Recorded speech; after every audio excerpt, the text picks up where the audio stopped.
Thank you, everybody, for coming to the Aaron Torres Podcast YouTube page. If you could do me a quick favor, see that little subscribe button at the bottom of your screen? Go ahead, click that subscribe button. Really does help our channel grow, our audience grow, and I really do appreciate it more than you know. So click that subscribe button. Appreciate your support. Now, here's the video that you came here for. Let's go ahead and discuss what is very quickly becoming a very tenuous situation with the Arkansas Razorbacks and the Arkansas Razorbacks football team and transparently all of Arkansas athletics. Okay. So listen, by now, you know that the last couple of weeks, we've spent a lot of time talking about Arkansas. Really, to me, it started probably about a week or so ago. Hunter Yurachek, the AD at Arkansas, had that press conference. It wasn't a press conference. It was a speech, basically, for lack of a better term, at the Little Rock Touchdown Club. And at the time, he said something that I don't think any AD in the SEC should ever publicly say, even if he thinks it privately. He said, I don't think we're really built to win a national championship right now in football. I'm sorry. It's not what fans want to hear. I'll tell you what, nothing gets you less excited to write a check for athletics than hearing from your AD, oh, yeah, we have no shot. So listen, I thought that was bad. But I also thought on Saturday, the fans that are frustrated with the state of the program were very much justified and confirmed with what we saw in Memphis. Listen, we've talked about Sam Pittman's hot seat for years. There's a lot of people that wanted him gone. He comes back last year, hires Bobby Petrino, which we'll certainly get into in a second. They go to a bowl game, and it's been just a weird deal because we did Sam Pittman hot seat stuff in 2023. In 2024, he keeps surviving. But last week felt like a tipping point, right? Because it came off of the heels of the Hunter Yurachek comments. I hate to do it, Arkansas fans, but let's just be real. Comes off the game at Ole Miss where, unfortunately, it just falls apart at the end. And it happens after the Memphis game on Saturday where, listen, if you're watching this segment, you probably watched this game. But if you didn't, it was one of the great meltdowns ever where pretty much everything that could go wrong did, but everything that has been a staple of Arkansas football under Sam Pittman really since 2021, so the last 3 to 4 seasons, it all came to fruition, right? Awful defense. Tackling is an abomination. You give up big plays when you can't. The offense starts well and then struggles. You blow a huge lead. Then you have the turnover at the worst possible time. And to make matters even worse, and you know what I'm going to say, Arkansas fans, you have your timeouts. You're in position to get the ball back late, and the backup quarterback picks up 11 yards in a situation where they're not even really trying to pick up the first down. They get the first down, seal the win. So things are bad. Things are frustrating. And it does feel like things have finally come to a head. Again, it's one thing to lose a close game at Ole Miss. It's another thing to lose a close game to Memphis. And I think that's actually legitimately a huge part of it. If you're Hunter Yurachek, you can make the argument, well, I mean, we're just not equipped right now to compete with Texas and LSU, and even Ole Miss is ahead of us. Now, I don't agree with that, but I you can say it. You can't justify losing to an AAC team, no matter how good they are, no matter they were on the road, they were at home, you were on the road, whatever. And so I bring it up because it does finally feel like things are coming to a head. Should mention, by the way, always follow our Torres on the Hogs page, Torres on the Hogs, for all your late breaking Arkansas news. So, and there's going to be a lot of news probably in the next few weeks. So the conversation becomes, was Memphis finally the straw that broke the camel's back with Sam Pittman? And so I think that it was. And I think that he could be out as soon as this weekend. Now, the big conversation is, if it was so bad at Memphis, why don't you just fire him? And we're going to get into that in a minute. There's some semantics around it. The 4-game redshirt rule, you fire him after week 4, a bunch of players can take a redshirt. But the other variable is that Notre Dame is coming to town this weekend. And it's a big game. Probably every big booster that you have, even if they're mad, is coming to town. You probably have a lot of big dignitaries in the area that aren't even necessarily Arkansas fans that are coming to watch Notre Dame. And so the bottom line is, I just don't know that you want to do it the week leading into a Notre Dame game. Listen, Arkansas fans, I apologize for not knowing this off the top of my head. Probably the first time in forever, if ever, that Notre Dame has come to town. But it does feel like after this game, that's where things could get interesting. Redshirt rules out of the window. No, you're going into a bye, and it does feel like things could finally be done. Now, people will say, We wanted Sam Pittman out after 2023. It didn't happen. We wanted Sam Pittman out after 2024. It didn't happen. So why am I to believe that things are going to be different? Well, I've certainly heard some things behind the scenes. But what I would also say is another credible reporter. I think I'm pretty credible too. But Brandon Marcello, I think CBS Sports, 24/7 Sports, they're all under the same umbrella. He is as plugged in Arkansas as anybody. And he went on his show. Producer Matt's confirming for me right now. He is a CBS Sports college football writer. He's pretty plugged in at Arkansas. I remember last year he did the big sit down with John Tyson during basketball season. So he's plugged in. So he does a college football podcast called the CBS College Football Insider Show. And in it, they did talk a little bit about Arkansas. I'm going to play a clip from it in just a moment. I want to be clear. One, it's a little bit of a long clip, but I think it's important context here. What's going on, what could be next, why it hasn't happened yet, why it could, and who could follow Sam Pittman. Producer Matt, play the sound.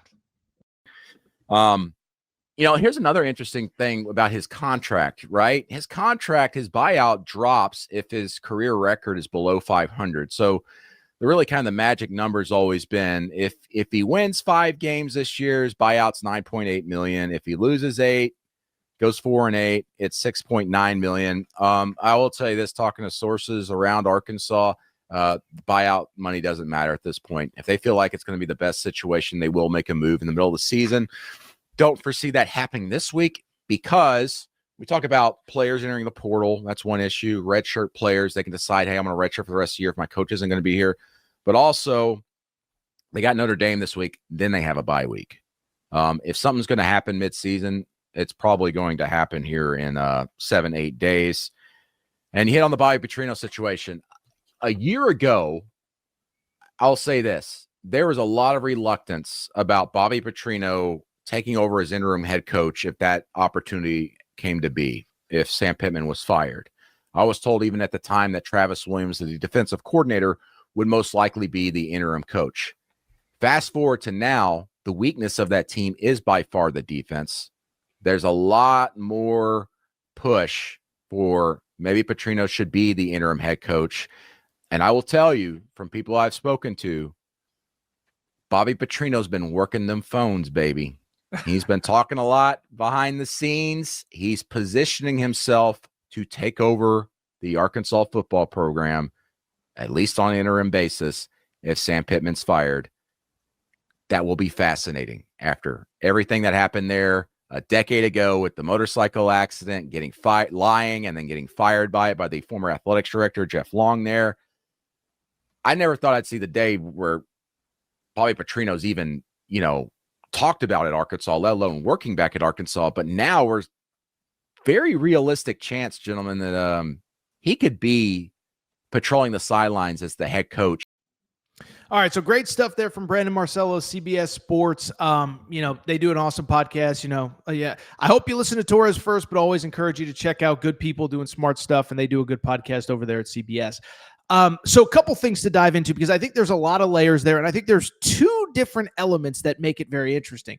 One is the part about could Sam Pittman actually be out after this weekend, and then the other part is who could potentially replace him. Yeah, we're talking Bobby freaking Petrino. Okay, so first of all, as far as the timing of the firing, let's go back to what I just said a minute ago because a lot of people will say, Torres, they just lost to Memphis. If you ain't getting fired after Memphis, they'll give them till the end of the season, whatever. I don't believe that. And I even had somebody tell me, and I thought this was an interesting point. The Memphis win in some ways, it's almost like the Billy Napier Florida loss to USF. Remember I said after Florida lost to USF, I said, I talked to a Florida fan that was like, this is actually in some ways relieving because it just crystallizes that he's not the guy and will never be the guy. And so for Sam Pittman, that was a national game. Remember that time slot. It was the noon Eastern, 11 a.m. Central window. Clemson's in a rain delay. Texas Tech is blowing out Utah. Everybody that was watching college football at that point was watching that game and watched the Arkansas meltdown. And so there is no way you can talk your way out of it. This wasn't on SEC Network. This wasn't on ESPNU going up against Alabama, Georgia, whatever. Everybody was watching, and it just crystallized This isn't just an Arkansas thing. Because remember, we talked about this on Sunday. The concept of what is Arkansas supposed to be as a football program? There's only so many wins to go around in the SEC. Well, you know what Arkansas is not supposed to be as a program? Losing to freaking Memphis. And so I think it crystallized everything. But at the same time, again, the question is going to be asked, why don't you just do it right after the Memphis game? And I think semantically, there are two reasons, really three, why you don't do it. The first reason, as I said a minute ago, the 4-game redshirt rule. This matters, okay? Now, maybe at a place like UCLA that just got blown out in week 3, they didn't want to wait 3 more weeks because they were going into their bye. So they played 3 games, have a bye. They would have to wait till week 4, week 5, whatever. Bottom line is, like, UCLA was just like, we can't wait 3 more weeks to do this. But at Arkansas, it's like, you don't want to do it heading into the 5th game of the season. I think everybody knows, but for people who do not, players can play in 4 games in a season and still take a red shirt. And so if you fire a coach 3rd game, 4th game before that, every player on the roster could just say, you know what? I'm good. I'm going to get the heck out of here. Or I'm going to shut it down and I'm going to start thinking about the transfer portal. And so you wait, and I hate to say it, but it's a maneuver that you do, because once guys play in that 5th game, they're basically committed to playing until the end of the season. And so it makes sense not to fire him after that game. I think the other variable, as Brandon Marcello said, you're going into a bye, so it's easy to have a clean break. And then I think 3, as I said, and what I was told repeatedly was just, you just don't want to do it going into the Notre Dame game. I know that there's no buzz, and I know there's no excitement from the Arkansas fan base, understandably so. I think in some ways it would ignite the fan base more if Sam Pittman was not there for Notre Dame. But like I said, this is a game that I think, maybe the alum that's in, New York City or Dallas or LA or Seattle that only gets into town for 1 game a year, this is probably the one that they're flying in for. Like I said, there's probably people that aren't even Arkansas fans that are big timers, that are Notre Dame fans that are coming in. And this just, you don't want to take away from what will be the best on-campus atmosphere that you have, not only this season, but maybe one of the better on-campus atmospheres that you have for years to come. And so I get why it wasn't done, but I do think there's a very good chance that going into the bye week, or going into whatever, coming out of the bye week, however you want to frame it, Sam Pittman is not the head coach, and that the move is made Sunday, maybe Monday, to let him go, relieve him of his duties. The buyout money, I know it drops after he drops below 500. He is currently below 500, as producer Matt has so eloquently put on the board. Thank you so much. By the way, 14-29 in the SEC. Would love to know how many of those wins came in year 2. I think 5 of them. So I think 7 came in the first 2 years. So now all of a sudden you have, 7 SEC wins over the last 3, whatever. Anyway, the bottom line is, I do think it's going to happen. Buyout money at this point, it's like, who cares? It's just, you can't keep going on like this. But what I will also readily admit, I had not heard that Bobby Petrino was working behind the scenes to get the job. Now, what I had heard, and I actually said this on the show, I remember going into last season, Sam Pittman was on the hot seat going into last season. I remember we had my buddy Trey Wallace on the show from Outkick, and we were talking about this job and potential candidates. And he said, dude, could we see Bobby Petrino interim head coach? And I said, listen, I've actually heard they'd rather promote Travis Williams. Bobby Petrino does not, at the time I had heard a year ago, Bobby Petrino doesn't want to get into the rat race of being a head coach. He came to Arkansas to be a play caller, to design plays, to design offenses, to help with the offense. He doesn't want all the day-to-day media responsibilities, recruiting responsibilities, booster media. He just wants to coach ball. Okay. But what I will acknowledge is that Brandon Marcello saying that Bobby Petrino is working behind the scenes to make this happen. I'm not surprised, and I do think it kind of makes sense, right? You're obviously not going to promote the defensive coordinator from within. By the way, producer Matt confirms 7 SEC wins the first 2 years. Since then, 4-13 in the SEC. A woof.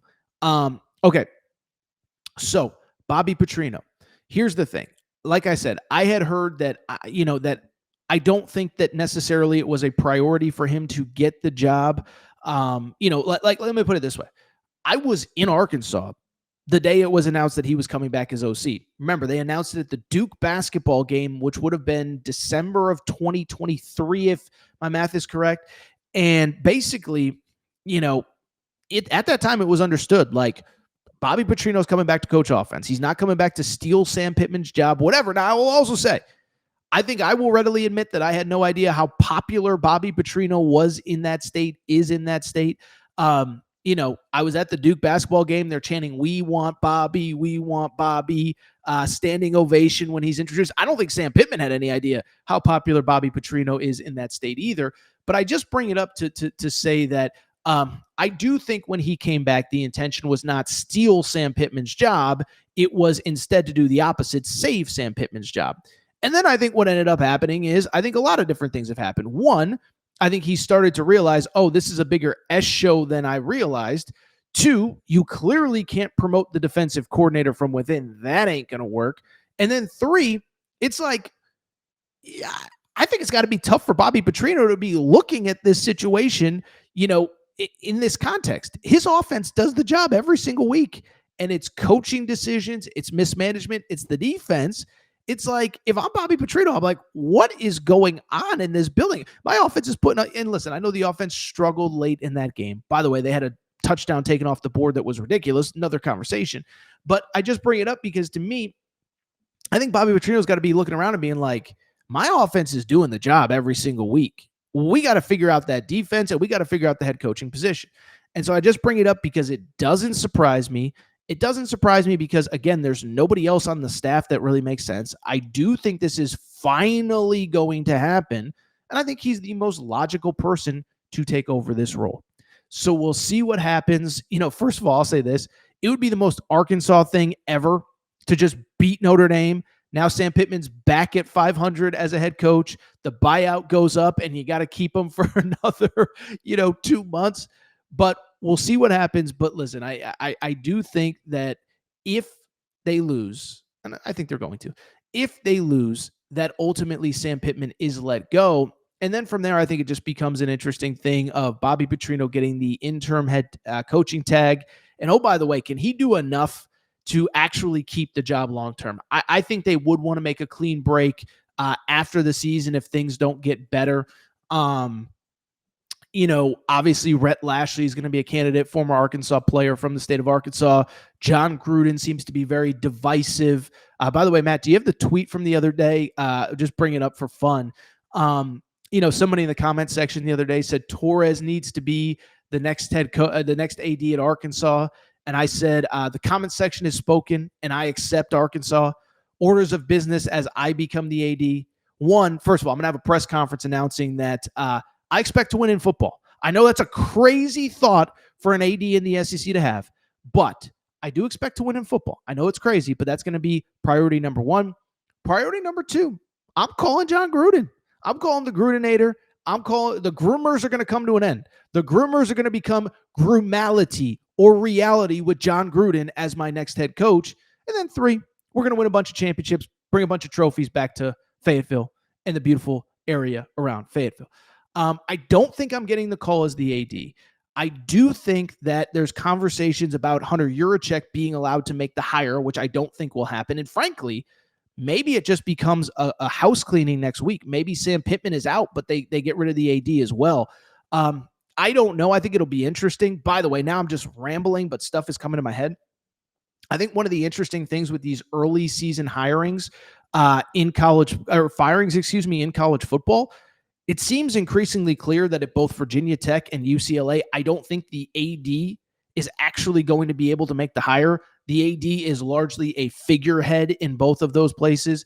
The AD at Virginia Tech basically acknowledged I'm not making the hire. The AD at UCLA, I think, has kind of had his knees cut out from below him. So I'd just be curious. Do you keep Hunter Yurachek and don't let him make the hire? Do you fire Hunter Yurachek with Sam Pittman? Or does Sam Pittman pull a win out of his you-know-what, gets back to 500, and now you got to keep him the rest of the year? So we'll see what happens. Those are conversations down the road. But if they lose to Notre Dame, I kind of do think you're under 500 officially. You're going into a bye week. Players can't redshirt, and maybe you just make the move. All right, this is what we're going to do. We're going to take one more break. We're going to come back. By the way, really quickly, since this is a good comment on this topic, Boss Hog comments on behalf of Razorbacks fans. I'm not an Arkansas fan. I don't speak for fans, but he says if interim Petrino wins games and they don't retain him as a head coach, the fan base will literally turn on the university. I'll say this. If Petrino wins games, I actually do think you would probably have to keep him, because how about this schedule coming out of the bye? At Tennessee, Texas A&M, and Auburn, and then you close with at LSU, at Texas, Missouri. So you still have, including Notre Dame this weekend, which obviously Bobby Petrino won't be the head coach, you still have 5 ranked opponents, plus Auburn, who is just in the top 25, Mississippi State, who's undefeated. So yeah, if Bobby Petrino wins some games against that schedule, then I think you would have to keep him. We'll see what happens. As I said, when Torres gets hired as AD, assuming Bobby Petrino doesn't win games, I'd call John Gruden. He wants to be in the SEC, but we'll see what happens.